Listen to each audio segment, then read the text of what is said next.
સુરતથી સમાચાર ખેડૂતો માટે રાજ્ય સરકારે મહત્વપૂર્ણ નિર્ણય કર્યો છે। ખેડૂતોને હવે 10 કલાક માટે વીજળી મળશે। જ્યાં ચોમાસું ખેંચાતા પાકને નુકસાનની ખેડૂતોને ભીતિ લાગી રહી છે। વીજ પુરવઠો વધારવા ખેડૂત અગ્રણીઓએ સરકારને આ અંગે રજૂઆત કરી। અગાઉ ખેડૂતોને રોજના 8 કલાક વીજ પુરવઠો અપાતો હતો। ખેડૂતોના હિતમાં હવે 10 કલાક વીજળી આપવાનો નિર્ણય કરાયો છે।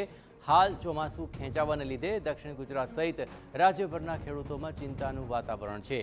ડાંગર, શેરડી તેમજ બાગાયતી પાકોને પૂરતું પાણી ન મળે તો નુકસાન જવાની ભીતિ હતી। સરકારને રજૂઆત બાદ ખેડૂતોના હિતમાં નિર્ણય લેતા હવે તેમને 10 કલાક વીજળી આપવાનું નક્કી થયું છે। ત્યારે ખેડૂત અગ્રણીઓ દ્વારા આ નિર્ણયને વધાવાયો છે।